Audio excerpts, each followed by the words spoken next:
අපි පුංචි කාලේ අපේ සීයා කිරි අම්මා තාත්තා අම්මා නැන්ද මාමා ඉතින් අපේ වැඩි හිටියෝ ඒ වගේම ඉතින් අපේ සහෝදර සහෝදරියෝ පවා ඉතින් කතන්දර කියනවා. ඉතින් අපි හරි ආසයි කතන්දර අහන්න. ඉතින් මේ පුංචි කාලේ ඉඳලා ආපු මේ කතන්දර අහීමේ සිතුවිලි ධාරාව කැමැත්ත ලොකු වෙලත් අපි කෙරෙන් අයින් වෙලා නැහැ. අපි අදටත් කරන්නේ අපි හාමුදුරනේ හැම වෙලාවෙම එක එක්කෙනාගේ කතන්දර අහනවා. අපි බොහොම ආසාවෙන් අහනවා මේ කතන්දර. අපි ඊයේ හවසත් කතන්දරයක් ඇහුවා අපේ මුදල් ඇමතිතුමා කතන්දරයක් කිව්වා. එතකොට ඒ වාගේ අපි දේශපාලනමය කතන්දර අහන්න හරි කැමති. ඒ වගේම කාලගුණික කතන්දර අහන්න, සමාජීය කතන්දර අහන්න, හොරකම් පිළිබඳව මේ විවිධාකාර වූ කතන්දර වලට අපි හරි කැමති. මේ කතන්දර වලින් සමහර කතන්දර තියෙනවා සත්‍ය නොවන සිතින් මවා ගත්තා වූ උපකල්පනාත්මක කතන්දර. තවත් කතන්දර තියෙනවා සත්‍ය අර්ධ වශයෙන් තියෙනවා වැඩියෙන් උපකල්පනාත්මකයි. තවත් කතන්දර තියෙනවා ඒකකේ කතන්දරේ කීවාට ඒ කතන්දරේ තියෙන අර්ථය භෞතික පසුතලයේ තුල ඉෂ්ට සිද්ධ වෙන්නේ නැහැ. ඒක කතන්දරයක්ම වෙනවා. මේ සියලු කතන්දර අතරින් මේ සියලු කතන්දර කරුවන් අතරින් පින්නතුනේ මේ ලෝකයේ බිහි වුණු ශ්‍රේෂ්ඨතම කතන්දර කරුවා තමයි අපේ බුදුහාමුදුරුවෝ.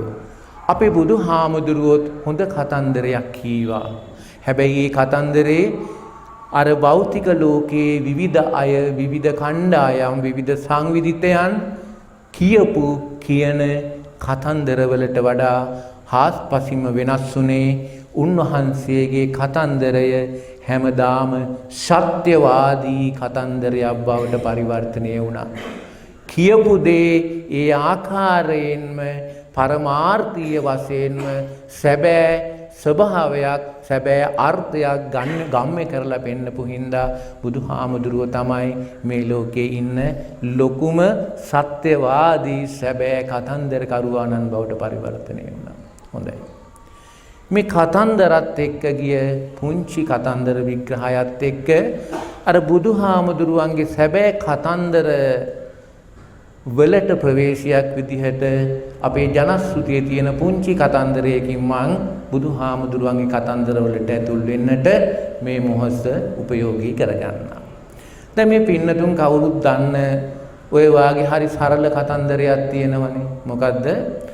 ඉස්සර එක මිනිස්සෙකුට අර ඉතින් ඒකෝමත් එක කාලෙක මිනිස්සෙකුට හිතුණා මේ මොකද්ද මේ මී පැණි ටිකක් කන්න. අද නම් ඉතින් අපිට මී පැණි ටිකක් කන්න හිතිච්චාම මහත්තයෝ කඩේට ගිහිල්ලා මී පැණි බෝතලයක් හරි කුප්පියක් හරි ගෙනල්ලා ඕක කන්න ගත්තාම මී පැණි බෝතලේ ඇතුලේ තියෙන්නේ එක්ක සීනි දිය කරපුවා නැත්නම් පොල් පැණි දිය කරපුවා. පොඩ්ඩක් මී පැණි කලවම් කරලා. ඒ අද කාලේ මී පැණි එහෙම නැති තැනුත් ඇති. හැබැයි එදා කාලේ මී පැණි එහෙම නෙමෙයි. ඕන වුණාම මේ මිනිස්සයා එතනින්ම දුවනවා කැලේකට, ගස් බෙනේකට, හුඹහකට ගිහිල්ලා පොඩ්ඩක් බලනකොට ඉතින් මීයක් තියෙනවා. මී පැණි කඩාගෙන ඇවිල්ලා දෙනවා. ඒ අපේ ආදි කාලේ බොහෝ අයට. ඉතින් මේ මිනිස්සයාටත් මේ මී පැණි කන්න හිතන මිනිස්සයා දැන් කැලේට යනවා. අනේ කැලේට යනකොට මේ මිනිස්සයාට පේනවා මේ ගහක තියෙනවා මොකද්ද මේ දඬු ඇල්ලෑවක්. ඉතින් මීයක් නන් නෙමෙයි හැබැයි දඬු ඇල්ලෑවක්. ඉතින් පැණිනේ කෝකත් මී පැණි වලට වැඩිය පුංචි වෙනසනේ දඬු ඇල්ලෑවේ තියෙන්නේ කියලා. අර දඬු ඇල්ලෑව කියන එක දන්නව නේද? ඔයාලා දන්නවා. ඒතර ගස් වල එකම වදයක් හදන්නේ අතු වල මේ සත්තු ගොඩක් ඉනලා. ඉතින් පස්සේ මේ දඬු ඇල්ලෑව දැකලා පස්සේ මෙයා මේක කඩා ගන්නවා. මී ඕනේ නැහැ දැන් ඉතින් මේක හොඳයි කියලා. ඉතින් මේක කඩාගෙන දැන් ගෙදර එනකොට දැන් ඔන්න මොකද වෙන්නේ? ගෙදර ආපහු එන පාරේ මහා සද්දාන්ත අලියෙක් මේ මිනිස්සයා ඉන්න පැත්තට එනවා. දැන් ගෙදර යන්න බෑ. මේ අලියා මේ මිනිස්සයා ඉන්න පැත්තට එනවා. දැන් අලියාගෙන් බේරෙන්න ඕන. දැන් මොකද කරන්නේ? අලියාගෙන් බේරෙන්න කියලා හිතාගෙන අනේ මේ මිනිස්සයා අලියා එක්ක දුවලා බේරෙන්නත් බෑ. පොර අල්ලලා බේරෙන්නත් බෑ. ළඟම තියෙන ලොකු ගහකට නගිනවා. දැන් ළඟම තියෙන ලොකු ගහකට නැගලා මේ මිනිස්සයා ඉන්නකොට අලියක් දැන් ඇවිල්ලා ගහ ළඟටම වෙලා උඩ බලාගෙන හොඳ දික් කරගෙන අහට කැරගෙනවා මෙහාට කැරගෙනවා. දැන් මේ මිනිස්සයාට බයයි අලියා ගහ පෙරලයිද කියලාත් බයයි. එහෙම වුණොත් ඉතුරු වෙන දෙයක් නැහැ. හැබැයි මෙහෙම ඉන්නකොට මේ මිනිස්සයාට දැනෙනවා මේ මිනිස්සයා අල්ලාගෙන ඉන්න ගහේ අත් දිගත් අත්තෙත් ඉන්නවා තවත් සර්පෙක්. කරවලෙක් කියන සර්පයා ඉන්නවා. මේ සර්පයා දැන් හිමින් අර මිනිස්සයා ළඟට එනවා. කරවලයා කෑවත් හරිම අමාරුයි. බොහොම දුක්ඛදායක තත්ත්වයක් මරණයටපත් වෙනවා. හැබැයි එක අතකින් දැන් දඬු වැල්ලෑව අල්ලාගෙන අනිත් අතෙන් ගහේ අත්ත අල්ලාගෙන ඉන්නවා. දැන් යටින් අලියා මේ ගහ යටට වෙලා මිනිහා අල්ලගන්න හොඬ වැල දික් කරගෙන පස් හරනවා. දැන් මිනිහා කල්පනා කරනවා දැන් ගහේ ඉන්නත් බෑ බිමට බහින්නත් බෑ දැන් මොකද කරන්නේ එතකොට මිනිහා හිතනවා හැබැයි බිමට පැන්නොත් නම් හොඳයි ශාෂ් හොඳම වැඩ මගේ වෙලාව හොඳයි පයින්න හොඳ තැනක් තියෙනවා ලිඳක් තියෙනවා ගහ ළඟ ලිඳට පැන්නොත් අලියට ලිඳට බහින්නත් බෑ කරවලාමාව කන්නේත් නෑ ඒකින්ද ලිඳට පයින්න කියලා දඬුවැල්ලෑවත් අරගෙනම ලිඳට පයින්න ලැහැත් වෙනකොට අනේ කරුමක මහත ලිඳේ ඉන්නවා ලොකු නයි දැන් ඉතින් මොකද කරන්නේ? දඬුවැල්ලෑවෙන් දැන් පැණි ටික බේරෙනවා. ගහ යට ඉඳගෙන අලියා ගහ පෙරලන්න දඟලනවා. අත්තේ ඉන්න කරවලා දැන් ටික Taman ළඟට ලං කරනවා. බිමට පනින්නත් බෑ. ලිඳේ පල්ලෙහා තියෙන වලේ ලොකු නයෙක් ඉන්නවා. ඒකට පැන්නොත් මේකත් දෂ්ට කරලා මැරෙනවා. දැන් ඉතින් මෙන්න මේ කතන්දරේ මෙහෙම සිද්ධ වෙලා කොහොම හරි මං හිතන්නේ පසු කාලීනව අලියා පොරබදලා අලියත් යන්න ඇති කරවලත් කොහොම හරි පැත්තකට වෙන්න ඇති. හැබැයි මේ සිද්ධාන්තයේ මෙහෙම සිද්ධ වෙනකොට මේ මිනිහා කල්පනා කරනවා දැන් ඉතින් අලියා මැරුවා අලියා ගහලා මම මැරුණත් කමන්නේ කරවලා කාලා මැරුණත් කමන්නේ හදිසියේ අතෑරලා ලිඳට වැටුණත් කමන්නේ මේ කඩාගත්තු පැණි ටික මම බොනවා කියලා අර තුන් පැත්තෙන් Tamanට තියෙන අවදානන් තුන අමතක කරලා මේ මිනිස්සයා දඬුවැල්ලෑවේ පැණි ටික බොන්න පටන් ගත්තා. ඉතින් මෙන්න මේ කතන්දරේ මේ විදිහට සිද්ධ වෙලා පසු කාලීනව මං හිතන්නේ මේ මිනිහා ඉතින් ඕකෙන් බේරිලා යන්න ඇති මොකක් හරි හේතුවක් මත. ඉතින් මෙහෙම ගිහිල්ලා ඉතින් මේක සමාජයේ කිව්වයින් පස්සේ අපේ සිංහල සමාජය තුල අපේ සිංහල ජන කවියා මේකට හරි ලස්සන කවියක් හැදුවා. අන්න හරි. එතකොට මේ අන්න හරි. අපේ සිංහල ජන සංස්කෘතියට එකතු වුණා, ජන කවි සංස්කෘතියට සාහිත්‍යයට එකතු වුණා. හරි ලස්සන කවියක් මේ කතාවත් එක්ක. ඒ කවිය තමයි දැන් ඔයාලා දන්නවා. මොකද්ද? වනේ ගිජින්දාය හිටියොත් වනසාය ලිඳේ පනිදාය වැටුනොත් ඌකාය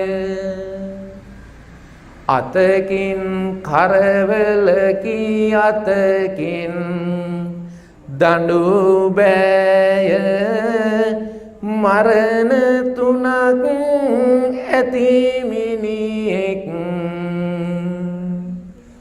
පැණිකෑය ඔය කතන්දරේ ඔහොම කියලා ඔය කතන්දරේට දැන් අපි කතන්දර ඇහැව්ව ඇති දැන් ඔය කතන්දරේ හරහා අපි යමු බුදුහාමුදුරුවන්ගේ කතන්දරේට. දැන් මරණ තුනක් ඇති මිනිහෙක් පැණිකෑය. දැන් ඉතින් මේ දවස්වලත් අපි ඔහොමනේ එක පැත්තකින් කාලගුණේ ගහනවා මැරෙන්න. අනිත් පැත්තෙන් ආර්ථිකයේ ගහනවා මැරෙන්න. අනිත් පැත්තෙන් කොවිඩ් ගහනවා මැරෙන්න. දැනුත් ඉතින් අපේ හාමුදුරනේ මරණ තුනක් තමයි. දැන් මරණ තුනක් නෙමෙයි. අනන්ත පරිමාණ ක්‍රම වේදයන් අරා මරණයටම අවශ්‍ය වන්නා වූ ආකාරයේ පහර දී ඇවිලීමටම අවශ්‍ය වන්නා වූ ආකාරයේ පහර දී හැබැයි ඔබ හිතන්නට එපා මේක එදත් එහෙමයි අදත් එහෙමයි අනාගතයේත් එහෙමයි සදාකාලෙම මේ තුන් ලෝක ධාතුව පුරාවටම මේ ඇවිලීම මේ පහර දීම නවත්තන්නට කිසිම කෙනෙකුට හම්බ වෙන්නේ නැහැ. සංසාරය පුරාවටම මෙන්න මේ පහර දීම තමයි තියෙන්නේ. ඒ පහර දීම ඇතුලේ ඉඳගෙන කාමාවචර ලෝකයේ ඉන්න ඔබ පංචකාමය කියන දඬු බෑයේ රස බලනවා. රූපාවචර ලෝකයේ තුල ඉන්න රූපී බ්‍රහ්මයෝ රූපාවචර සැප කියන දඬු බෑයේ පැණි රස බලනවා. අරූපාවචර ලෝකවල ඉන්න අරූපාවචර බ්‍රහ්මයෝ අරූපාවචර දඬු බෑයේ රස බලනවා. ඉතින් මේ දඬු බෑවල් වල එහෙම නැත්තම් මේ වදවල දඬු වැල්ල වදවල රස බලනවා. හැබැයි වටේටම මහා ඇවිලීමක් වටේට මහා භයංකාර විනාශයන් තමා තුළට එද්දී මේකට තමයි අපි ජීවත් වෙන සංසාරය කියලා කියන්නේ. මේක තමයි මේ ලෝකයේ ස්වභාවය කියලා කියන්නේ. එතකොට මේ ලෝකයේ ස්වභාවය තුල පින්නතුනේ අපි හැම වෙලාවෙම මොකද්ද වෙන්නේ? අපි හැම වෙලාවෙම ඇවිලෙනවා, දැවෙනවා, පිච්චෙනවා. හොඳින් බලන්න. සෑම ක්‍රියාවලියක් තුළම දැන් 30කට කලිනුත් මේ මට හම්බුණා ඇවිලෙනවා. ඒ උපාසකම්ම කෙනෙක් ඇවිලෙනවා. ඌ කාලේ ඇවිලෙනවා. පිච්චෙනවා ඒ දාහේ. මෙන්න මෙතනදී අපේ බුදුහාමුදුරුවෝ හරි ලස්සන දේශනාවක් කළා පින්නතුනේ. සංසාරේ ජීවත් වෙන්නා වූ ඔබ සංසාරේ ජීවත් වන්නා වූ පෘතජන ඔබ සෑම මොහොතකම 11 ගින්නකින් ඇවිලෙනවාය කියලා. අහලා තියෙනවද? දහමේ අහලා ඇති ඉගෙන ගන්න අය එහෙම 11 ගින්නකින් ඇවිලෙනවා. ගිනි 11ක් එහෙම නැත්නම් ගිනි ගොඩවල් 11ක් මැද්දට ඔයාලා දාලා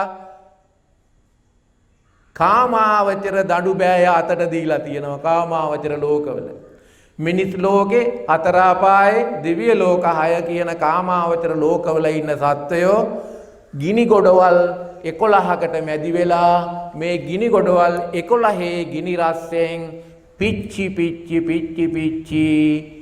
අර කාමාවචර පංචකාම සම්පත්තිය කියන දඬු බෑයේ පැණි රස උරනවා. ඔබ කාම සැප භුක්ති විඳින ක්‍රමය. එතකොට මෙන්න මේ 11 ගින්නකින් ඇවිලි දාහයටපත් වෙමින් හැම වෙලාවෙම ඒ දාහය තුල ඉඳගමනම අර පංචකාම සම්පත්තියේ රසය භුක්ති විඳින්නා වූ ඔබට අපේ බුදුහාමුදුරුවෝ දේශනා කළා මේ 11 ගින්න නිවා ගන්නා වූ ක්‍රමවේදයක්. 11 ගින්න නිවා ගන්නා වූ ක්‍රමවේදයට යන්න කලින් ඔයාලගේ දැනුවත් වීමට මම කියන්නම්. දන්නවද මොකද්ද මේ 11 ගින්න කියලා කියන්නේ? මොකද්ද? සාගින්න. ඔව් සාගින්නත් ලොකුම ගින්නක් තමයිනේ. ඔව් ඒ සාගින්න ඇති වෙනවා ඒක ඇත්ත. සාගින්න මේ අපි ඉතින් මේකේ ආපුවම අපිට හැමදාම තියෙන ගින්නක් තමයි සාගින්න. ඒක හරි.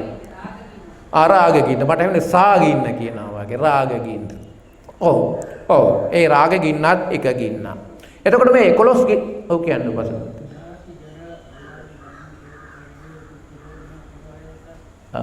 එතකොට 11ක් තියනවාද උපසක මාමා? තව ටිකක් එකතු වෙන්න ඕනේ. එකතු වෙන්න ඕන එකක් ඇරෙන්න ඕන.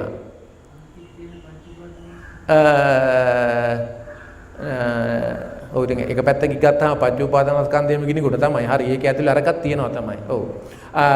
අපි 11 ගින්න පැත්තට මෙහෙම එනකොට 11 ගින්න ඔක ඉගෙන ගන්නකොට ඔයාලට තියෙන 11 ගින්න කියන එක තුල අපි පෙන්නනවා ලෝභ දේශ මෝහ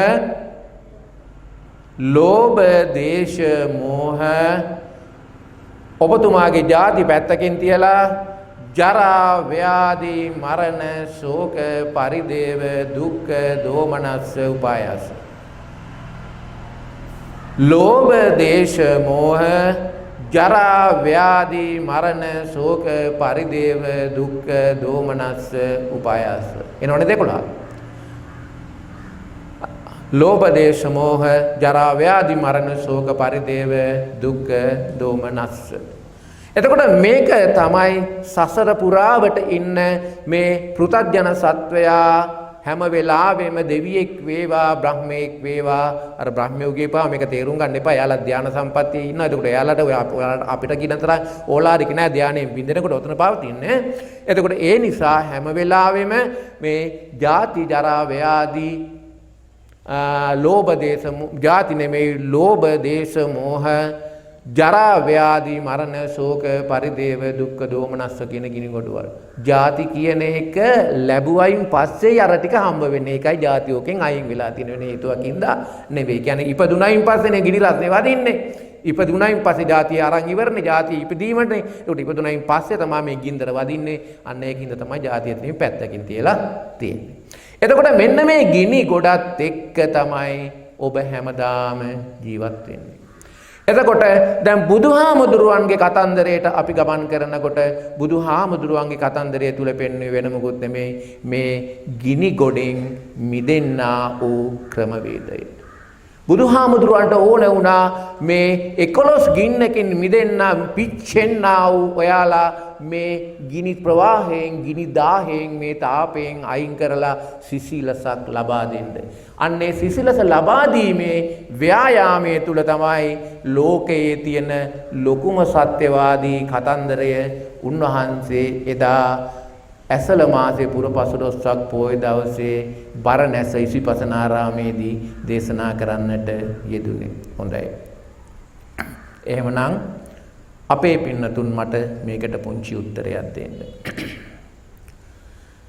නවතාලන්න සසරේ ඔබ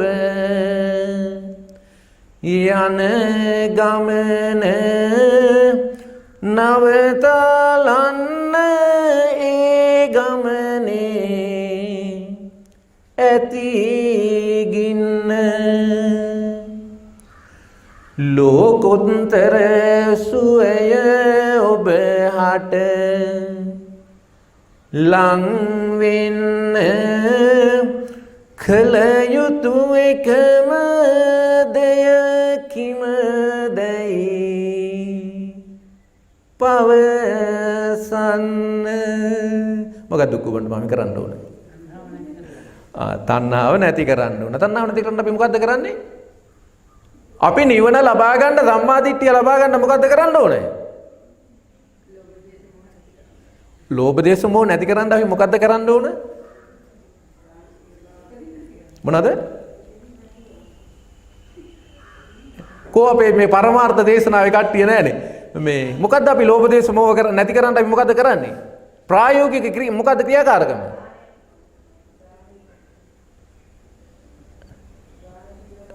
දාන සීල භාවනා තමයි. භාවනාවලින් මොකද්ද අපි කරන්නේ? ලෝභ දේශ මොහ නැති කරන්නේ?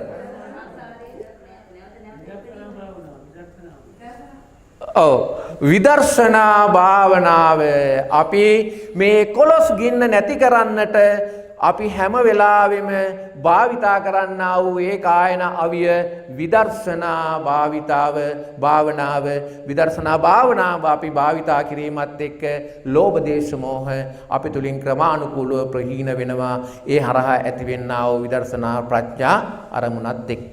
හොඳයි එහෙමනම් ඔයාලම කියනවා දැන් ලෝභ දේශ මොහ නැති කරගන්නට 11 ගින්න නැති කරගන්නට භාවිතා කරන්නට ඕන විදර්ශනා භාවනාව කියලා, විදර්ශනා කර්මස්ථාන කියලා අපේ සම්බුදු පියාණන් වහන්සේත් ඒ විදිහටම දේශනා කළා. හොඳයි එහෙමනම් සාදුකාරයක් පවත්වන්න පුංචි විදර්ශනා කර්මස්ථානයකට මා සජ්ජායනා කළ පසු සජ්ජායනා කරන්න. සතර මහා ධාතු බලෙන් සැදුනා වූ මගේ මේ කය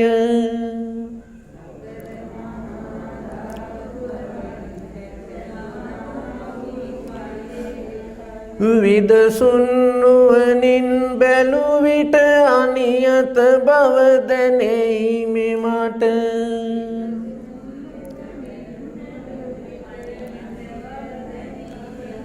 සතර මහා ධාතු බලෙන් සැදුනා වූ මගේ මේ කය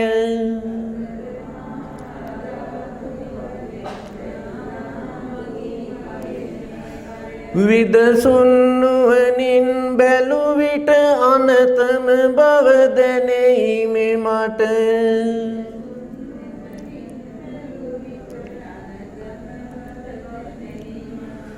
අනියත හා අනත බවින් සැදුනා වූ මගේ මේ කය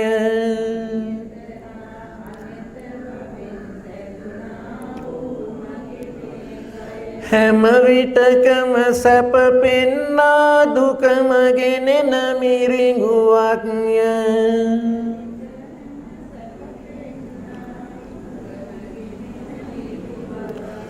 සතර මහා ධාතු බලෙන් සැදුනා වූ මගේ දරුවන්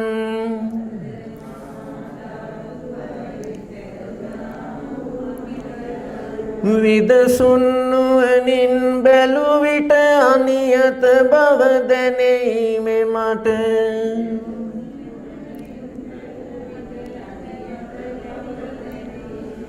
සතර මහා ධාතු බලෙන් සැදුනා වූ මගේ දරුවන්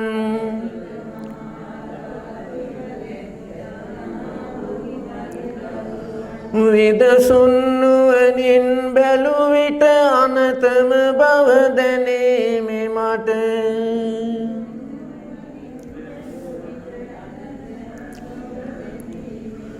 අනියත අනත බවින් සැදුනා වූ මගේ දරුවන්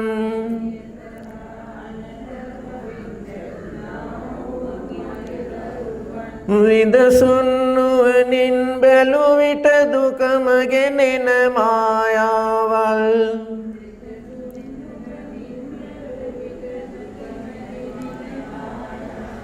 අනියත අනත බවින් සැදුනා වූ මගේ දරුවන්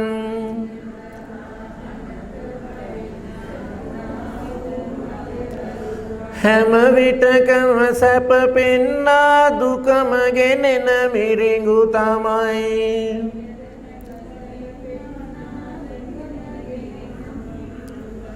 සතර මහා ධාතු බලෙන් සැදුනා වූ මගේ ගේ දොර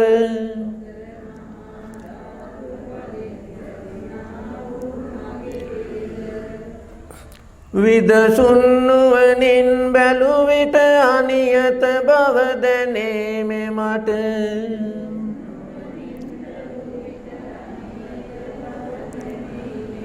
සතර මහා ධාතු බලෙන් සැදුනා වූ මගේ ගේ දොර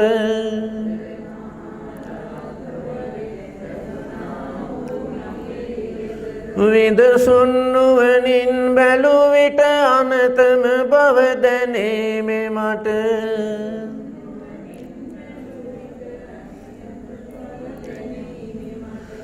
අනියත අනත බවින් සැදුනා වූ මගේ ගේ දොර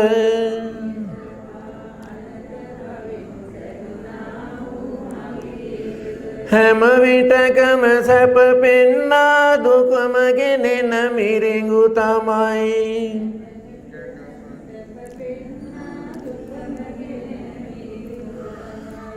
සතර මහා ධාතු බලෙන් සැදුනා වූ ලොවේ සතුන්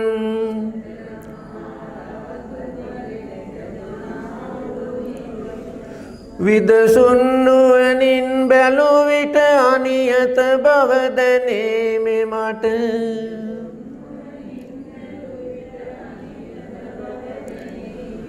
සතර මහා ධාතු බලෙන් සැදුනා වූ ලොවේ සතුන්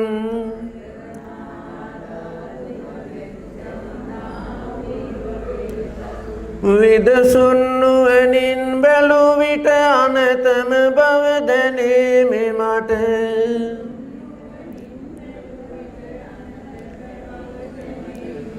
අනියත ආනත බවින් සැදුනා වූ ලොවේ සතුන්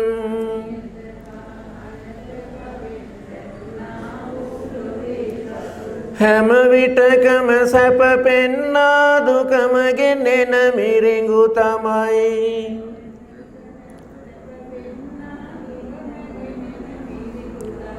සතර මා ධාතු බලෙන් සැදුනා වූ ලොවේ සමා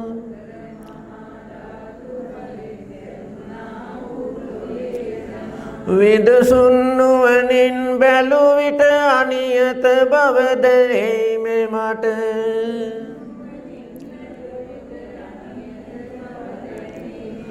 සතර මා ධාතු බලෙන් සැදුන ලොවේ හැම දේවල්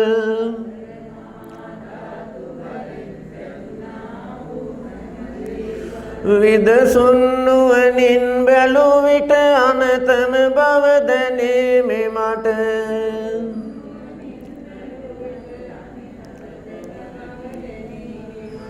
අනියත අනත බවින් සැදුන ලොවේ හැම දේවල්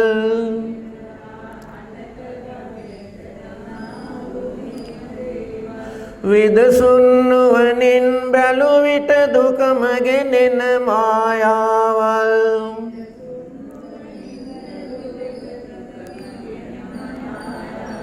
විදසුන් නුවණින් බැලූ විට දුකම ගෙනෙන මිරිඟු තමයි.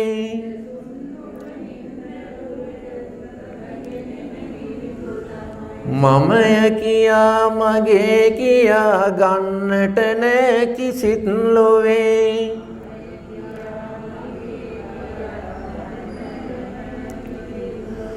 විදසුන් නුවණින් බැලූ විට ඒ හැම දේ මායාවල්.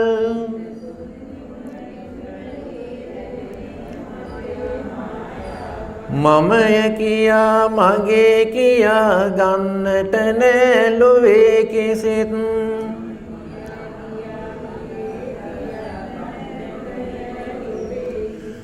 විදසුන් නුවණින් බැලූ විට ඒ හැම දේ මායාවල්.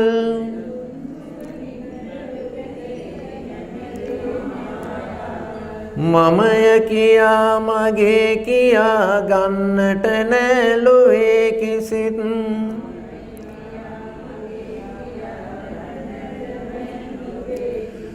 විදසුන් නුවණින් බැලූ විට ඒ හැම දේ මායාවල්.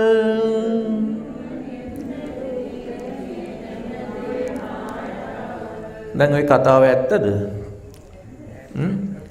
දැන් අපි කතා කරලා කල්පනා කරලා බලාගෙන යනකොට දැන් ආපු කතාවත් එක්ක වැඩේ ඇත්තනේ. දැන් ඉතින් විදසුන් නුවණ කියන එක මොකක්ද කියලා දන්නවද නේද? ඉතින් මට ඕක විස්තර කරන්න නම් කාලෙ මදි වෙයි. විදසුන් නුවණ කියන්නේ සියලු සංස්කාර, සියලු සත්වයෝ, සියලු ගේදොර, ඉඩකඩම්, මරකබාන මේ සමස්ත ලෝක තුන් ලෝක ධාතුවේ තියෙන සියලුම සංස්කාරයන් හැදිලා තියෙන්නේ පඨවි ධාතුව, ආපෝ ධාතුව, තේජෝ ධාතුව, වායෝ ධාතුව කියන ධාතු හතරෙන්. මේ ධාතු හතරේ භ්‍රමණහා පරිබ්‍රණ ක්‍රියාවලිය නිසා ස්වභාවික හා කෘත්‍රිම වගේ සිදුවෙන්නා වූ හා සිදු කරන්නා වූ විවිධ සංස්කාර නිර්මාණය වෙනවා. ඉතින් මේ නිර්මාණය වන්නා වූ සංස්කාර අර පඨවි ආපෝ තේජෝ වායෝ ධාතු හතරෙන් හැදිලා තියෙන්නේ. ඉතින් පඨවි ආපෝ තේජෝ වායෝ කියන ධාතු හතරේ පවතින ඒකායන මේ ගුණාංගය තමයි නිරන්තරයෙන් වෙනස් වීම, නිරන්තර චලනයකට භාවනය වීමෙන් විපරිණාමයටපත් වීම. ඉතින් විපරිණාමයේ වන්නා වූ ධාතුන්ගෙන් සැදුණු සෑම සංස්කාරයක්ම අර විපරිණාමී ධර්මතාවය උරුම කරගෙන මොහොතින් මොහොත වෙනස් වෙනවා. එතකොට මේ මොහොතින් මොහොත වෙනස් වෙන්නා වූ සංස්කාරයන් තමන්ගේ ඇස් දෙකින් දකින්නට හරි අමාරුයි. හැබැයි ඇස් දෙකිනුත් දැක්ක හැකි දීර්ඝ කාලීනව සම්මුතියාත්මක වෙනස් වීම. ඒකයි අපි කියන්නේ කෙනෙක් ඉපදෙනවා, තරුණ වෙනවා, මැදිවියටපත් වෙනවා, වයසට යනවා, මරණයටපත් වෙනවා කියන අර්ථ තුල අපි පෙන්වන්නේ ওই විපරිණාමයමයි. හැබැයි මේ විපරිණාමයේ සූක්ෂම දැක්ම වූ ධාතු චලනය, ධාතුන් තුල සිදුවෙනා වූ විපරිණාමය අපට දකින්නට වෙන්නේ අපේ දියුණු කරගත්තු මනසින් නෙමෙයි, මනසින්. ඒ මනස දියුණු කර ගැනීමට අවශ්‍ය වන්නා වූ ප්‍රඥාව අපි තුල වර්ධනය කරගත්තාම අපට මන ඇස විවර වෙලා ප්‍රඥා ආලෝකයෙන් මන ඇස තුලින් සංස්කාරවල විපරිණාමය දකින්නට ඔබට පුළුවන් වෙනවා. අන්නේ පුළුවන් වීමේ පළවෙනි අවස්ථාව තමයි සම්මා දිට්ඨිය දස්සන සම්පදාය එනතන් දස්සන සම්පත්තියට උපපත් උනායි කියලා කියන්නේ. එතකොට විදර්ශනා කර්මස්ථාන යන සමතයානික අර්ථකථනයෙන් පෘථග්ජන මනෝ මණ්ඩලයෙන් එහෙම නැත්නම් කල්යාණ පෘථග්ජන මනෝ මණ්ඩලයෙන් ඉඳගෙන ඔබ භාවිතා කරනකොට ක්‍රමානුකූලව හිතට ලැබෙනා වූ චිත්තමය වාශනය එහෙම නැත්නම් සිත තුළ විදර්ශනා කර්මස්ථාන ප්‍රතිස්ථාපනය වීම හරහා සිතට සිද්ධ වීම හරහා සිද්ධි වීම හරහා ක්‍රමානුකූලව දියුණු වූ ප්‍රඥාවෙන් මනස විවර වෙලා අර අපි විදර්ශනා කර්මස්ථානයේ සමතයානිකව සත්‍යයනා කරන අර්ථය තමාට දෘශ්‍යමාන අර්ථයක් බවට පරිවර්තනය වෙනවා. ගෝත්‍ර පූජිත විපර්යාසයත් එක්ක ආර්ය ගෝත්‍රයෙන් පෘථග්ජන ගෝත්‍රයට ඔබ ප්‍රවේශ වීමත් එක්ක. එතකොට ඒ නිසා තමයි කියන්නේ මේ විදර්ශනා කර්මස්ථාන භාවිතා කිරීමම ඔබ පෘථග්ජනත්වයෙන් ආර්යත්වයට ප්‍රවේශ කරන්නා වූ ඒකායන මාර්ගය කියලා. හොඳයි පින්නතුනේ, අපි එහෙමනම් මේ තාක් පුරාවට අරගෙන ආපු අපි ඒ ගමන් මග තව දුරටත් ඉදිරියට අරගෙන යනකොට මේ විදර්ශනා කර්මස්ථානයේ තුලින් අපි සත්‍යයනා කරපු අවසානට සත්‍යයනා කරපු වාක්‍ය ඛණ්ඩයක් දෙකක් දෙසට මම ඔබ රැගෙන යනකොට පින්නතුනේ මමය කියා මගේ කියා ගන්නට නෑ කිසි දෙයක් ලෝකේ කිසිම දෙයක්. එතකොට මම කියලා ගන්නට දෙයක් නෑ මගේ කියලා ගන්නට දෙයක් නෑ. මමත් විනාශයටපත් වෙනවා මගේ දේවලුත් විනාශයටපත් වෙනවා. ඒ වගේ ලෝකේ තියෙන සෑම දෙයක්ම විනාශයටපත් වෙනවා. එතකොට මේ විනාශයටපත් වෙනවායි කියන වචනය අපි හරි ලස්සන වචනයකින් අපි සම්මුති ලෝකේ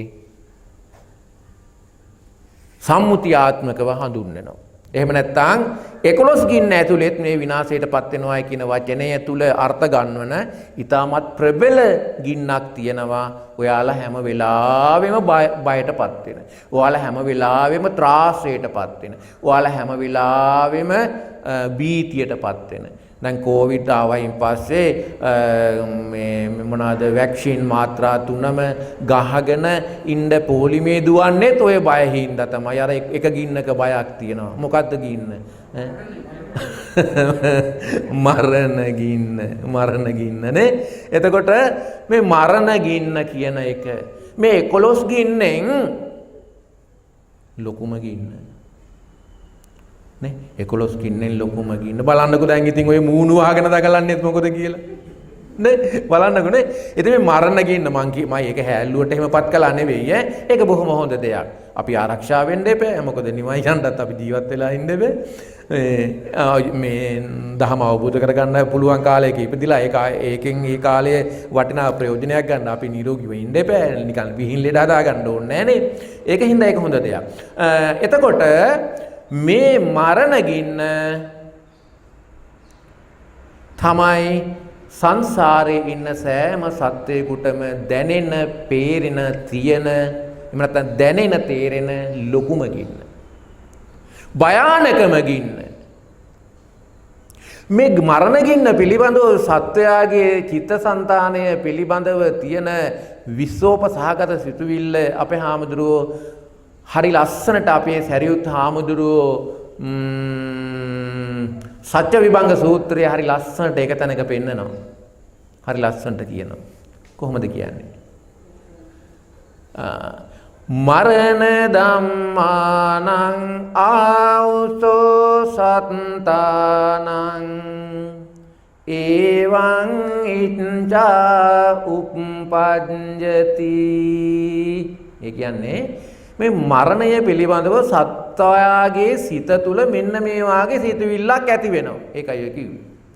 මරණ ධම්මානං සත්තානං ආවුසෝ එවං මරණ ධම්මානං ආවුසෝ සත්තානං එවං ඉච්ඡා උප්පජ්ජති. මේ වාගේ කැමැත්තක් ඇති වෙනවා මේ මරණ ධර්මතාවයේ පිළිබඳව, මරණය පිළිබඳව. කොහොම එකක්ද?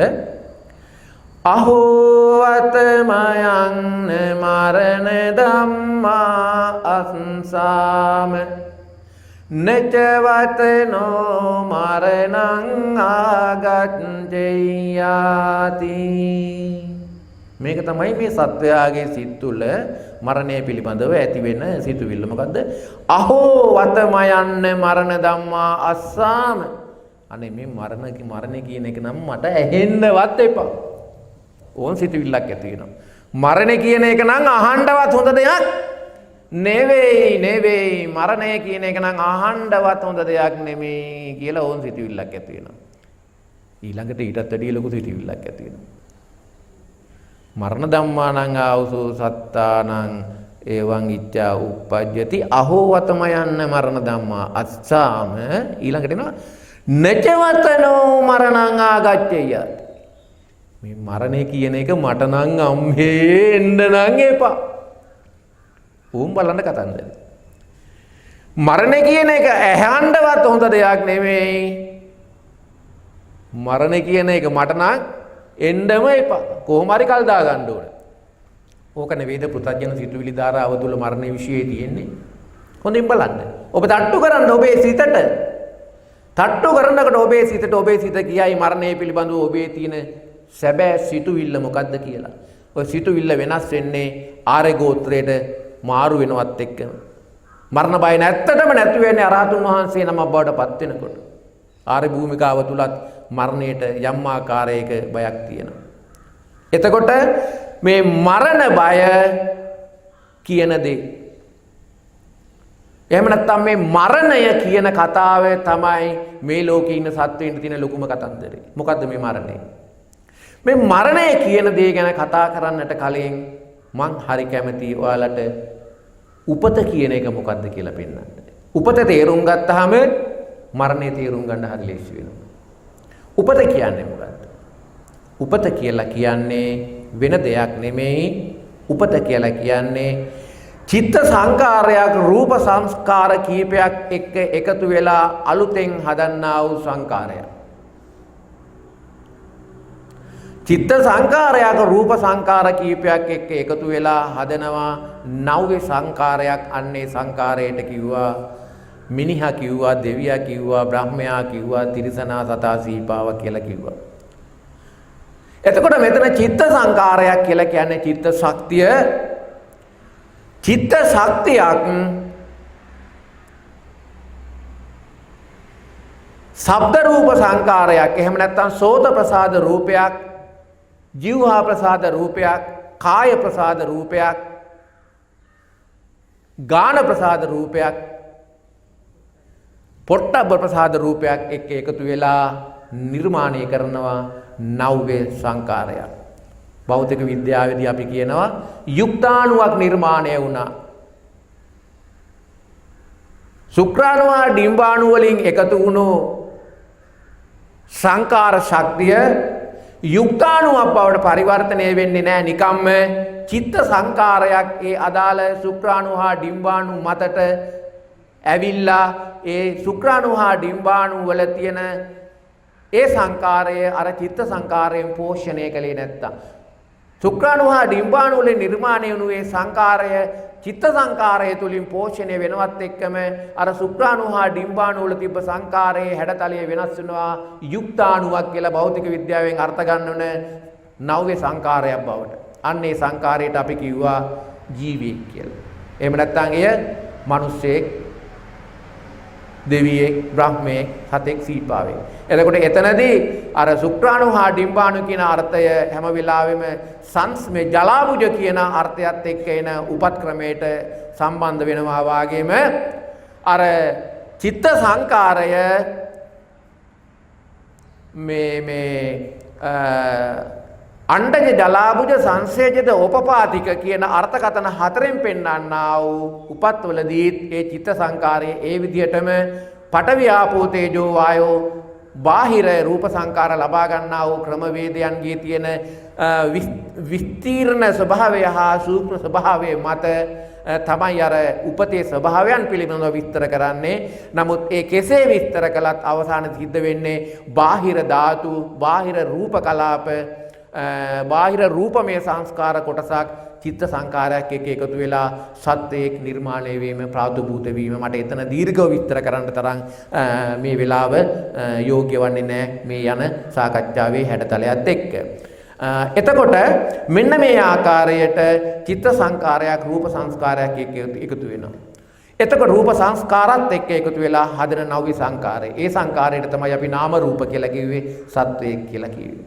එතකොට මෙන්න මේ විදිහට සිද්ධ වෙනවා උපතක්. මේ උපත සිද්ධ වීමත් එක්කම ඒ ඇති වූ සංස්කාරය ආරම්භ කරනවා විපරිණාමය. එහෙම නැත්නම් භ්‍රමණ හා පරිභ්‍රමණ ක්‍රියාවලියත් එක්ක විපරිණාමය ආරම්භ කරනවා. විපරිණාමයේ උපරිම තැනට ගියාම ආයෙත් චිත්ත සංකාරයේ අර රූප සංකාර වලින් වෙන් වෙනවා. අන්න චිත්ත සංකාරයේ රූප සංකාර වලින් වෙන් වුණු තැනදී අපි කිව්වා මරණය කිව්වා. චිත්ත සංකාරයේ රූප සංකාර වලින් වෙන් වූ තැන මරණය වුණා. චිත්ත සංකාර රූප සංකාර හා එකතු වූ තැන උපත වුණා. එතකොට මේ චිත්ත සංකාර කිව්වේ මොනවද රූප සංකාර කිව්වේ මොනවද මොකවත් නෙමෙයි. චිත්ත සංකාර හැදෙන්නේ පඨවි ආපෝ තේජෝ වායෝ ශක්තියෙන්. රූප සංකාර හැදෙන්නේ පඨවි ආපෝ තේජෝ වායෝ ශක්තියෙන්. එතකොට මේ චිත්ත සංකාර හැදෙන්නේ රූප සංකාර හැදෙන්නේ පඨවි ආපෝ තේජෝ වායෝ ශක්තියෙන්. එතකොට මේ තේජෝ වායෝ ආපෝ පඨවි කියන ශක්තියින් නිරන්තරයෙන්ම චලනය වෙනවා විපරිණාම වෙනවා. මේ චලනය හා විපරිණාමී ස්වභාවය නිසාම උපත හා මරණය කියන સિદ્ધාන්ත දෙකම සිදු වෙනවා. එතකොට මෙතනදී කොහොමද මේ උපත හා මරණය කියන කතන්දරේ එක්ක මොකද්ද මේ ධාතුන්ගේ ක්‍රියාවලිය කියන තැනට අපි ගමන් කරනකොට මොකද්ද මේ කතාව ඇතුලේ තියෙන සංසිද්ධිය? හොඳයි. ඔය සංසිද්ධිය ඔහොම යනකොට දැන් මට මතක් වෙනවා තවත් හරි ලස්සන කතාවක්. මොකද්ද කතාව? උපන්නොත් යම් කෙනෙක් මෙලොවේ මරණයක් කොට ඇත නලලේ මරණයක් ඇයිද මේ කෙටුවේ මා බඹා ලෝ සතා නලලේ